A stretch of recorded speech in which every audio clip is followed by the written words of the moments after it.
Bismillahirrahmanirrahim. Assalamualaikum warahmatullahi wabarakatuh. Anak-anakku yang saya cintai, kelas 9 ikhwan dan akhwat, apa kabar semuanya? Semoga semuanya dalam keadaan sehat walafiat. Amin ya rabbal alamin. Anak sekalian, sebelum belajar mari kita berdoa terlebih dahulu agar ilmu kita bermanfaat. Berdoa dimulai.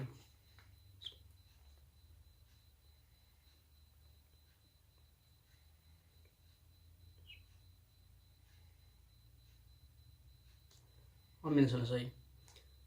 Alhamdulillah, alhamdulillahirrahmanirrahim. Nabi nasta'in wa ala umur dunia wa din. Wassalatu wassalamu ala asrafil anbiya wa mursalin sayyidina Muhammadin wa ala alihi wa sahbihi ajma'in. Amma ba'du. Segala puji bagi Allah ya, alhamdulillah pada kesempatan ini kita masih bisa diberi kesempatan untuk tetap menuntut ilmu. Salawat dan salam mudah-mudahan selalu tercurahkan kepada junjungan Nabi kita Nabi Muhammad sallallahu alaihi wasallam, dan juga kepada keluarganya, sahabatnya, dan juga umatnya hingga akhir zaman. Anak-anak sekalian, untuk pembahasan kali ini kita akan membahas mengenai pentingnya bela negara. Sebelumnya mohon maaf, suara Ustaz agak sedikit kurang enak, jadi mohon disimak dan diperhatikan karena penjelasannya tidak begitu panjang. Kita akan persingkat saja. Mudah-mudahan kalian bisa memahaminya, dan lebih afdal adalah kalian membacanya dan memahaminya. Anak sekalian, bela negara dikenal dengan namanya bela negara, berarti adalah membela negara. Apa yang harus kita lakukan dengan negara kita, apa yang harus kita perjuangkan untuk negara kita. Bela negara atau dalam Islam disebut juga dengan hubbul waton minal iman, membela negara sebagian dari iman. Kemudian pepatah lain mengatakan, mantan presiden Amerika Serikat John F. Kennedy mengungkapkan, jangan tanyakan apa yang dapat dilakukan oleh negaramu untukmu, tapi tanyakan apa yang bisa kamu lakukan untuk negaramu. Apa yang kita bisa lakukan untuk negara kita yang selama ini telah merdeka dari penjajahan Belanda dan Jepang. Belanda yang begitu lama menjajah bangsa Indonesia, yang membuat negara kita semakin sengsara. Kemudian diperparah lagi dengan datangnya Jepang.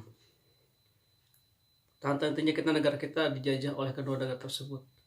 Maka untuk itu kita sebagai warga negara Indonesia harus memperjuangkan kemerdekaan Indonesia setelah negara kita merdeka ini dengan mengisi kemerdekaan dengan sebaik-baiknya.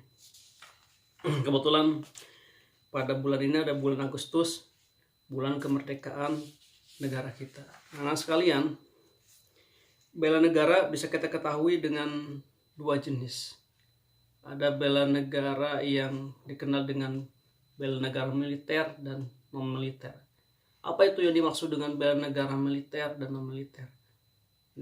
Bela negara militer bela negara militer itu adalah berupa peperangan, agresi, bombardir dan sebagainya. Itu adalah bela negara militer. Sedangkan ada lagi yang dimaksud dengan bela negara non militer seperti perjuangan menumbuhkan ekonomi, kemudian berpartisipasi dalam politik dan sebagainya, kemudian hubungan bilateral dengan negara lain dan sebagainya. Itu adalah bela negara secara non militer. Kemudian anak-anak sekalian, bela negara merupakan sikap dan perilaku warga negara dalam menjamin kelangsungan hidup. Sebagaimana maknanya, sebuah negara itu memiliki sebuah landasan atau dasar negara, yaitu dasar negara Indonesia adalah Pancasila. Jika dihubungkan dengan negara adalah untuk mempertahankan kelangsungan hidup. Jadi dasar negara kita Pancasila, dan jika kita hubungkan dengan negara, yang dimaksud dengan negara adalah mempertahankan kelangsungan hidup. Kemudian sikap dan perilaku itu dijiwai oleh kecintaan kepada negara kesatuan Republik Indonesia yang berdasarkan Pancasila dan Undang-Undang Dasar 1945 yang sah menjadi sebuah landasan hukum dan juga menjadi sebuah asas dari negara kita. Setiap negara memiliki dasar negara, termasuk negara kita. Bela negara dapat diartikan menjadi dua bagian. Yang pertama, bela negara bisa dikatakan secara militer, dan juga bela negara bisa dilakukan dengan secara non militer. Nah, apa yang dimaksud dengan bela negara secara militer? Bela negara secara militer itu kita berpartisipasi untuk ikut serta membela negara kita dengan cara militer, contohnya peperangan, bombardir, agresi, dan sebagainya. Kemudian apa yang dimaksud dengan membela negara secara militer? Contohnya adalah seperti perjuangan dalam bidang perekonomian, ikut berpartisipasi dalam bidang politik, mempertahankan budaya, dan sebagainya. Bela negara sebagaimana yang kita kenal, kalau semuanya dalam Islam dikatakan hubbul watan minal iman. Mencintai negeri adalah sebagian dari iman. Mencintai negeri kita adalah sebagian dari iman. Atau yang dikatakan oleh pepatah lain, yaitu mantan Presiden Amerika Serikat John F. Kennedy yang mengatakan, jangan tanyakan apa yang dapat lakukan oleh negaramu untukmu, tapi tanyakan apa yang bisa kamu lakukan untuk negaramu. Apa yang bisa kita lakukan untuk negara kita? Yang alhamdulillah pada saat ini kita sudah merdeka. Yang sebelumnya kita dijajah oleh Belanda dan Jepang yang begitu lama, yang membuat banyak sengsara rakyat Indonesia. Apa yang bisa kita lakukan untuk negara kita cinta ini setelah merdeka? Yaitu mengisi dengan sebaik-baiknya kemerdekaan ini. Jangan menyia-nyiakannya. Sebagai pelajar seharusnya kita membela negara kita dengan belajar saja sudah, untuk membuat generasi muda yang lebih intelektual dan cerdas dan sebagainya. Anak-anak sekalian, dalam Undang-Undang Nomor 3 Tahun 2002 tentang Pertahanan Negara, bela negara didefinisikan sebagai sikap dan perilaku warga negara yang dijiwai oleh kecintaannya kepada negara kesatuan Republik Indonesia yang berdasarkan Pancasila dan Undang-Undang Dasar 1945 dalam menjamin kelangsungan hidup bangsa dan negara. Itu dalam Undang-Undang Nomor 3 Tahun 2002. Kemudian dengan demikian berdasarkan Undang-Undang tahun 1945 Nomor 3 Tahun 2002 dapat dicatat beberapa hal penting. Yang pertama, bela negara merupakan sikap dan perilaku warga negara dalam menjamin kelangsungan hidup bangsa dan negara Indonesia. Menjamin kelangsungan hidup warga negara Indonesia. Sebagaimana bentuk negara yang dapat didefinisikan sebagai suatu pertahanan kelangsungan hidup. Itu adalah sebuah negara. Kemudian, sikap dan perilaku itu dijiwai oleh kecintaan kepada negara kesatuan Republik Indonesia berdasarkan Pancasila dan Undang-Undang Dasar 1945. Dasar negara kita adalah Pancasila. Semua negara memiliki dasar negara. Tanpa dasar negara, semua negara akan terlihat buntu. Maka dari itu, dasar negara adalah menjadi suatu kekuatan. Sebagaimana kalian perhatikan sebuah rumah yang berdiri kokoh, yang sebuah gedung tegak lurus berdiri, semua tersebut didasarkan atas bangunannya, yaitu adalah fondasi.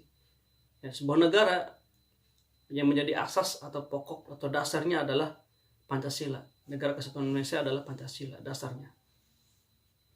Kemudian Undang tahun 1945 yang merupakan secara hukum mengatur kehidupan dan agar lebih teratur. Kemudian yang ketiga adalah sikap dan perilaku itu pada dasarnya merupakan hak kewajiban dasar dan sekaligus kehormatan bagi setiap warga negara Indonesia. Itulah adalah beberapa butir mengenai Undang-Undang Nomor 3 Tahun 2002 tentang beberapa hal penting mengenai bela negara. Karena negara diperlukan karena ada sebuah ancaman. Ancaman baik di dalam negeri maupun di luar negeri. Nah, apa yang dimaksud dengan ancaman, bentuk ancaman di dalam negeri? Contohnya adalah misalkan adanya keinginan untuk merubah ideologi Pancasila, atau ada upaya untuk menjatuhkan pemerintahan yang sah, kemudian konflik sosial dan sebagainya. Dan juga yang sering terjadi akhirnya adalah korupsi, kemudian konflik antar kelompok, kemudian mudarnya cinta tanah air. Ini adalah sebuah ancaman dalam negeri. Dan adapun ancaman dari luar negeri, contohnya adalah terorisme, penguasaan alam, sumber daya alam, kemudian ada serbuan budaya asing dan sebagainya. Ini ancaman dari luar negeri. Dan ini harus kita waspadai. Akhir-akhir ini memang sangat terlihat jelas. Negara Kesatuan Indonesia ini adalah negara yang besar. Dari Sabang sampai Merauke dengan sumber daya alam yang sangat luas. Maka dari itu harus kita pertahankan dengan semaksimal mungkin. Dan kita selalu pelajar, mari kita berjuang bersama-sama dalam dunia pelajar. Yaitu adalah dalam dunia pendidikan untuk selalu terus belajar untuk ilmu. Itu adalah salah satu bentuk kecintaan kita terhadap tanah air. Dan anak sekalian, sekali lagi mohon maaf, silakan kalian baca bukunya. Dan untuk mengakhiri pertemuan kali ini. Silakan kalian berikan komentar kalian, kesimpulan kalian di chat grup obrolan. Kurang lebihnya mohon maaf. Assalamualaikum warahmatullahi wabarakatuh.